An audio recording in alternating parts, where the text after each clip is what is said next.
चित्र पारंपरिक वेशभूषा के साथ घोड़े पर बैठे द्वारा शिकोविद सेजेस इन गार्डन साहित्य। शाहजहां के दरबार में सुंदरदास, चिंतामणि, कविंद्राचार्य तथा जगन्नाथ पंडित जैसे प्रसिद्ध हिंदू कवि थे। शाहजहां कालीन प्रमुख रचनाएं बादशाह नामा है, मोहम्मद अमीन कजवीनी, अब्दुल हमीद लाहौरी, मोहम्मद वारिस, अमल सलह, मोहम्मद सालेह काम्बू, तारीख शाहजहानी, सादिक खां, चाहर चमन है, चंद्रवाल, औरंगजेब का अलीन कला, स्थापत्य कला। ठीक है, औरंगजेब ने दिल्ली के शाहजहानाबाद में सफेद संगमरमर से मोती मस्जिद तथा लाहौर में बादशाही मस्जिद का निर्माण करवाया है। बीबी का मकबरा। बीबी का मकबरा महाराष्ट्र के औरंगजेब में स्थित है। इस मकबरे का निर्माण औरंगजेब द्वारा अपनी पहली पत्नी दिलरास बानो बेगम रबिया उद दौरानी की याद में 1678 में करवाया गया था। इसकी स्थापत्य कला ताजमहल पर आधारित थी। इसे दक्षिण का ताजमहल तथा ताजमहल की फूहड़ नकल व द्वितीय ताजमहल भी कहा जाता है। फिर बाद में है रचना आलमगीरनामा, काजिम सिराजी, हातिम खां, वाक़ियात ए आलमगीरी, अकील खां राजी, मुंतखब उल लुबाब, खाफी खां, फुतूहात ए आलमगीरी, इस्सरदास नागर, नुस्खे दिल कुशा, साकी मुस्तईद खां। नुस्खे दिल कुशा को सर जदुनाथ सरकार ने मुगल राज्य का गजीटियर कहा है। मुंतखब उल लुबाब में औरंगजेब के काल का आलोचनात्मक वर्णन हुआ है। फिर है इसके प्रश्न। मुगल काल में चिंकारा के पारदर्शी खाल के टुकड़े पर अनुरेखण करके तीखा चित्र बनाया जाता है, इसे क्या कहा जाता है? चोरबा। कथन ए है बाबर ने बाबरनामा तुर्की में लिखी। तुर्की मुगल दरबार की राजभाषा थी, तो ये गलत है। ये जो गलत है आर सही है। तुर्की जो है मुगल दरबार की राजभाषा थी। फिर बाद में है निम्न इमारतों से मुगल बादशाह बाबर द्वारा निर्मित इमारत है। काबुली बाग मस्जिद पानीपत, जामा मस्जिद संभल। वह कौन सा मुगल शासक था जिन्होंने अपनी आत्मकथा लिखी? बाबर और जहांगीर। मुगल दरबार वृत्तांत किस भाषा में लिखे गए थे? फारसी के अंदर। बाग ए नीलोफर का निर्माण किस मुगल शासक ने करवाया था? बाबर। किस मुगल सम्राट ने दीन पनाह नगर की स्थापना की थी? हुमायूं। हुमायूं के शासनकाल में भारत आने वाले दो प्रसिद्ध चित्रकार कौन से थे? सैयद अली और अब्दुल समद। इन्होंने चित्रकारों में से पिता पुत्र का कौन सा जोड़ा हुमायूं के दरबार में था? मीर मुसबिर और सैयद अली। हुमायूं कौन से ईरानी चित्रकार या कलाकार को अपने साथ रखा के साथ भारत लाया था? मीर सैयद अली। कानून ए हुमायूं का लेखक कौन था? तो वह खवानदा मीर। रोहतासगढ़ के किले का निर्माण किसने करवाया था? शेरशाह सूरी ने। हुमायूं के मकबरे के बारे में निम्न कथनों पर विचार कीजिए। फिर सही बताने दोनों यही है। चारबाग शैली के बगीचे के मध्य अवस्थित है। लाल बलुआ पत्थर मकबरे की मुख्य निर्माण वस्तु है। फिर है कौन सा मुगल वास्तुकला के दौरे गुम्बद का सबसे प्रारंभिक उदाहरण माना जाता है? हुमायूं का मकबरा दिल्ली। भारत में चारबाग शैली का प्रथम मकबरा है हुमायूं का मकबरा। फिर गलत युग्म छांटना है, तो गलत है सी हुमायूं का मकबरा औरंगजेब गलत है। एतमाद उद दौला का मकबरा नूरजहां, किला ए कूना मस्जिद शेरशाह, लाहौर का किला अकबर।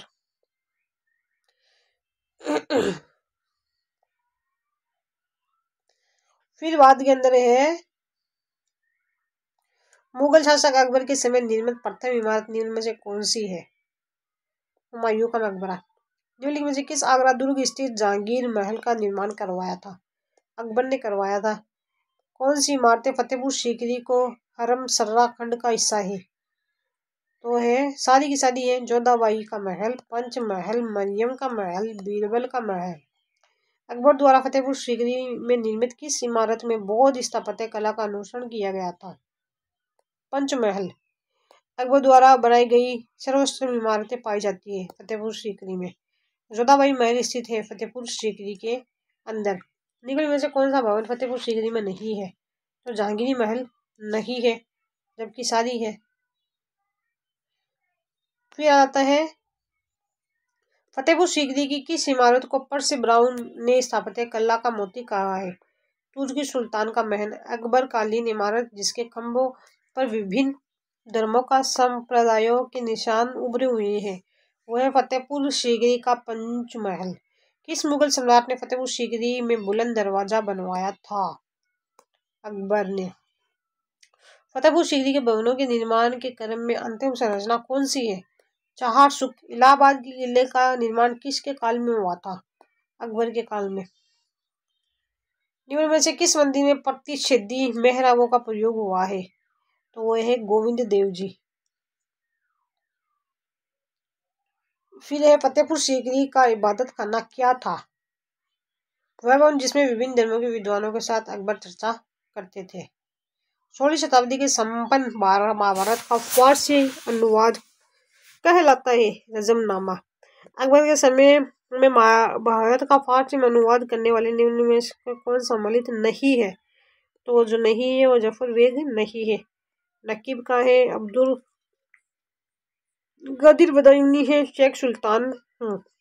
ग्रंथ अनवर एवं सुहेली फारसी अनुवाद है। पंचतंत्र का मुगल काल में लीलावती पुस्तक का फारसी भाषा में अनुवाद किसने किया है? अब्दुल फैजी ने। फिर बाद में है मुगल काल में सर्वप्रथम किस शासक ने शासन काल में संस्कृत भाषा के लेखन को आश्रय मिला है? अकबर को। किसने अकबर नामा लिखा है? अब्दुल फजल ने।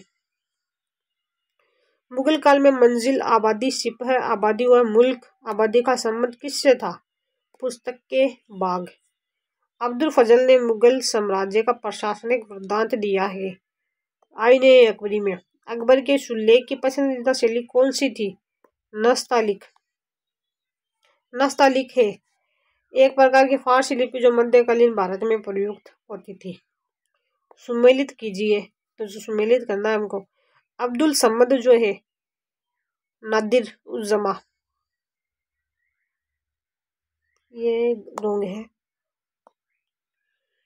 इसमें हमको करना है 3-4-1-2। अब्दुल समद, श्री कलम, अब्दुल हसन नादिर। कश्मीर का मोहम्मद हुसैन, जर्री कलम। उस्ताद मंसूर जो है उस्ताद मंसूर नादिर उल असर। फिर है पांडुलिपियों के निर्माण का मूल केंद्र क्या था? यह था किताबनामा। तुलसीदास द्वारा रामचरितमानस की रचना किसके शासन में की गई थी? अकबर के शासन में। गुलबदन बेगम द्वारा रचित ग्रंथ है हुमायूंनामा। मुसलमान विद्वानों में से हिंदी साहित्य के लिए किसका सबसे महत्वपूर्ण योगदान है? अब्दुल रहीम खारखाना। प्रसिद्ध संगीतकार तानसेन इनके दरबार में थे। अकबर। पिछले 1000 वर्षों में भारत में तानसेन जैसा संगीतज्ञ पैदा नहीं हुआ, यह किसने कहा है? अब्दुल फजल ने कहा है। इनमें से कौन सा सम्राट अकबर के दरबार में चित्रकारी के उस्ताद थे? ख्वाजा अब्दुल समद। चित्रकार में से किसे श्री कलम की उपाधि दी गई थी? अब्दुल समद को दी गई थी। फिर बाद में मुगल सम्राट अकबर के समय का प्रसिद्ध चित्रकार था दशवंत। पित्रादुरा का आरंभ किसने किया था? जहांगीर ने। किस मुगलकालीन इमारत में पित्रादुरा का प्रथम बार प्रयोग हुआ था? एतमादुद्दौला। फिर बाद के अंदर आ जाता है बदायूनी है मुंतखब उद तवारिख। मोतिमिद खान जो है वो है इकबाल नामा लाहौरी पादशाहनामा। अहमद यादगार तारीख शाही। फिर है मुगल कालीन चित्रकार जो शिकार के चित्र बनाने में निपुण था? मंसूर। निम्नों से कौन सा चित्रकार अकबर के दरबार से संबंधित नहीं है? बिशनदास नहीं है, बसावन है, मुकुंद है और सैयद अली है। जहांगीर ने उस प्रतिकृति चित्रकला में बेजोड़ पाया वहां कलाकार था अबुल हसन। फिर है चित्रकार सैफ बानो व नादिरा बानो किसके शासनकाल में हुई थी? जहांगीर के काल में। मुगल चित्रकार जिसके राज्यकाल में अपनी पराकाष्ठा पर पहुंची वो है जहांगीर। जहांगीर के दरबार के चित्रकारों में कौन प्राकृतिक विषय के चित्रण के लिए प्रसिद्ध था? उस्ताद मंसूर। जहांगीर के दरबार में निम्न चित्रकारों में से कौन से चित्रकार थे? तो वो था अब्दुल हसन और उस्ताद मंसूर। निम्नलिखित चित्रकारों में से जहांगीर ने किसे नादिर उज जमा की उपाधि प्रदान की थी? अब्दुल हसन। किस कला में मरवक ने जहांगीर को मुगल चित्रकला की आत्मकथा कहा है? पर्सी ब्राउन। दिल्ली के लाल किले का निर्माण किसके काल में हुआ था? शाहजहां। किस भारतीय स्मारक को हाल ही में विश्व हेरिटेज सूची में शामिल किया गया है? लाल किला। दिल्ली के प्रसिद्ध जामा मस्जिद का निर्माण किसने किया था? शाहजहां ने किया था। एक प्रत्यक्षदर्शी ने भारत की किस इमारत के उत्प्रेरित होकर कहा था कि उसे जन्नत से धरती पर उतारा गया है? दिल्ली के लाल किले का भवन। ताजमहल का वास्तुकार था उस्ताद ईसा। सुमेलित नहीं है। शालीमार बाग लाहौर जहांगीर में, ये गलत नहीं है। आराम बाग आगरा में बाबर ने बनाया था। निशात बाग श्रीनगर में अकबर ने बनाया था। पिंजौर बाग पंचकुला में औरंगजेब ने बनाया था। किस मुगल सम्राट के शासनकाल में मयूर सिंहासन का निर्माण किया गया था? शाहजहां के काल में मुगल चित्रकार का आकर्षण बिंदु हो गया है व्यक्तिवादी। पंडित जगन्नाथ किस मुगल बादशाह के दरबार में राजकवि थे? शाहजहां। मुगल कालीन संस्कृत ग्रंथ ज्ञान की पढ़ने का लेखक था तो वो था चक्र कवि। बीबी का मकबरा का निर्माता था तो वो था औरंगजेब। किस स्मारक को दक्कन का ताजमहल कहा जाता है? बीबी का मकबरा। औरंगजेब द्वारा सफेद संगमरमर से बनाई गई मस्जिद का नाम है लाल किले की मोती मस्जिद। दिल्ली के लाल किले में मोती मस्जिद का निर्माण किया था औरंगजेब ने। औरंगजेब के काल में लेखक तथा उनकी रचनाओं में सुमेलित नहीं है, जो सुमेलित नहीं है वो सेकंड नहीं है। मिर्जा महमूद काजिम, आलमगीरनामा, भीमसेन, नुस्खा दिल कुशा, ईश्वर दास नागर, फतरहाद ए आलमगीरी। फिर सुमेलित करना है। फिर है आलमगीरी नामा मिर्जा मोहम्मद काजिम खां। तबकात अकबरी ये है निजामुद्दीन अहमद। फिर है चहार चमन चंद्रभान बहमन। इकबाल नामा जो है मोती मिद खां। फिर है मुगल वास्तुकला के विषय में कौन सा कथन असत्य है? फोर्थ, हुमायूं के मकबरे को हिंदू मुस्लिम स्थापत्य का आदर्श नहीं माना जाता है। मुगल वास्तु में हिंदू व मुस्लिम शैलियों के मिश्रण की प्रक्रिया अपनी पूर्णता पर पहुंची है। वास्तु के क्षेत्र में बाबर व हुमायूं का योगदान नगण्य प्राय है। शेरशाह सूरी द्वारा निर्मित भवन दिल्ली के सुल्तानों के समय में विकसित हुई शैली और प्रवर्ती मुगल शैली के मध्य की कड़ी है। फिर आता है वीडी सावरकर। वीडी सावरकर जीवन शैली। वीडी सावरकर का जन्म 28 मई 1883 को कहाँ हुआ था? बांगुर, नासिक, महाराष्ट्र में हुआ। माता राधाबाई, पिता का नाम दामोदर पंत सावरकर था। इनका विवाह यमुनाबाई से हुआ था। भाई का नाम गणेश सावरकर।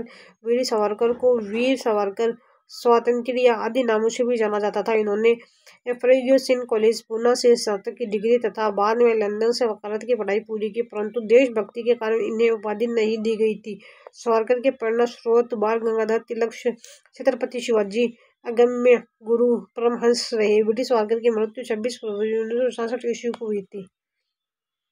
फिर है संगठन मित्र मेला 1899 ईस्वी में गणपति उत्सव मनाने के संबंध में वी डी सावरकर और उनके बड़े भाई गणेश सावरकर ने नासिक में मित्र मेला नामक संगठन की स्थापना की थी।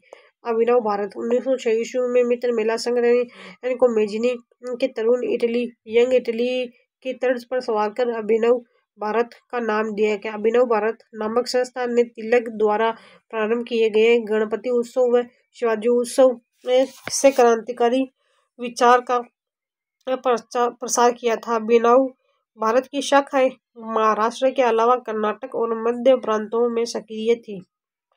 फिर अभिनव भारत द्वारा पश्चिमी भारत में की गई क्रांतिकारी गतिविधियां। अहमदाबाद बम कांड नवंबर 1909, सतारा षड्यंत्र कांड 1910। अभिनव भारत संस्था के सदस्य पांडुरंग महोदय बाबट को बम बनाने की कला सीखने के लिए विदेश भेजा। बाबट ने रूसी पुस्तक बम मेंडुल का अंग्रेजी में अनुवाद किया था।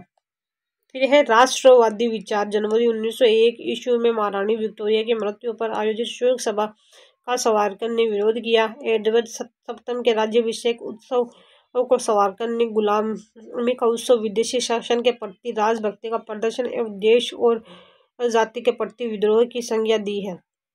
संभवतः सावरकर पहले व्यक्ति थे जिन्होंने विदेशी वस्त्रों के सर्वप्रथम होली जलाई।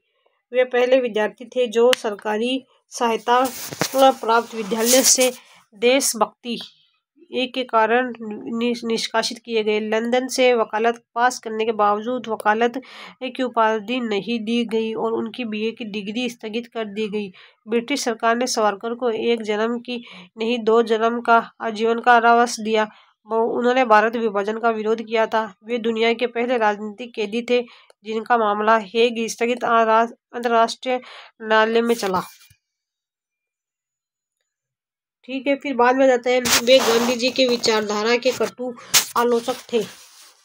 फिर बाद के अंदर है मैडम भिखाजी कामा द्वारा 1907 ईस्वी में जर्मनी अंतर्राष्ट्रीय सोशलिस्ट कांग्रेस में फहराए गए भारतीय ध्वज को सावरकर द्वारा ही बनाया गया था। भारतीय स्वतंत्रता के बाद गोरवा पुर्तगालियों से स्वतंत्र करवाने की मांग सर्वप्रथम सावरकर द्वारा ही उठाई गई थी। सावरकर पर गांधी जी की हत्या में सहयोग करने का आरोप लगा, जिसमें न्यायालय में उन्हें निर्दोष करार दिया गया। इंग्लैंड क्रांतिकारी गतिविधियां। 1906 ईस्वी में सावरकर लंदन गए, जहां श्यामजी कृष्ण वर्मा द्वारा स्थापित इंडिया हाउस के सदस्य बने और फ्री इंडिया सोसाइटी से क्रांतिकारी विचारों का प्रचार प्रसार किया। 10 मई 1907 ईस्वी को सावरकर ने लंदन के इंडिया हाउस में 1857 की क्रांति के अर्धशताब्दी स्वर्ण जयंती मनाई तथा 1857 ईस्वी 1857 की क्रांति को भारत का प्रथम स्वतंत्रता संग्राम की संज्ञा दी।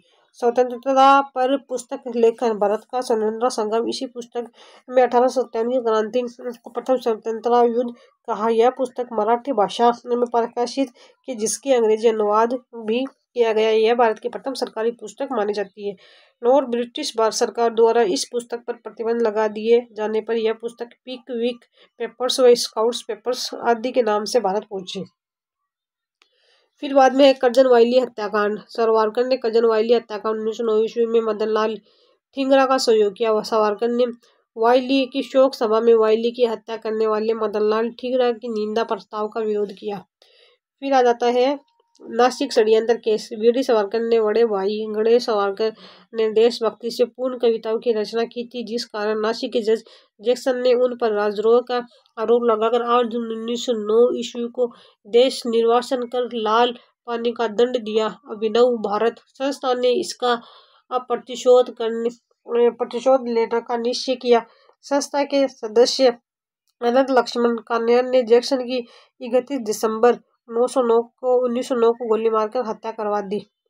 जैक्सन हत्याकांड के आरोप में सावरकर को गिरफ्तार कर 8 जुलाई 1910 को ब्रिटेन से भारत लाए जाते समय सावरकर जलायन मारिया से समुद्र में कूदकर फ्रांस के तट तक पहुंचे, परंतु फ्रांस की पुलिस ने उन्हें फिर से अंग्रेज को सौंप दिया। जैक्सन की हत्या के आरोप में सावरकर पर नासिक षड्यंत्र केस चलाकर दिसंबर 1910 को अंडमान द्वीप की सेल्युलर जेल में आजीवन निर्वासित कर दिया। यह है काला पानी उपन्यास व मेरा जीवन कारावास आत्मकथा का लेखन किया। 1911 से 1924 ईस्वी तक सावरकर अंडमान की सेल्युलर जेल में रहे। 1924 के बाद महाराष्ट्र के रत्नागिरी जिले में नजरबंद किया गया। फिर बाद के अंदर है 1937 ईस्वी को उन्हें पूर्णतः स्वतंत्र किया गया। उन्हें स्वतंत्र करवाने का श्रेय धनजी शाह तथा जमनादास मेहता को दिया। सावरकर व हिंदुत्व। सावरकर 1938 ईस्वी में हिंदू महासभा के अध्यक्ष चुने गए। वे अखिल भारतीय हिंदू महासभा के 6 बार राष्ट्रीय अध्यक्ष चुने गए। सावरकर ने हिंदू राष्ट्र का नारा दिया। सावरकर ने केरल के मलादरबार तट पर हुई मोपला विद्रोह पर उपन्यास लिखा। उन्होंने हिंदुत्व की हिंदू राष्ट्रवादी राजनीति की विचारधारा विकसित की। वे गाय को पूजनीय नहीं अपितु उपयोगी पशु मानते थे। हिंदुत्व पर उनकी पुस्तकें हिंदुत्व, हिंदू राष्ट्र दर्शन, हिंदुत्व के 5 प्राण, हिंदू पद, पातशाही, सावरकर का अछूतद्वार आंदोलन। सावरकर ने सर्वप्रथम स्वर्ण दलित मिश्र विद्यालय की स्थायी करवाई। उन्होंने गणेश उत्सव में अछूतों को सम्मिलित कर इसे संपूर्ण जाति का उत्सव बना दिया। उनके प्रयासों से भगोजी नामक व्यापारी ने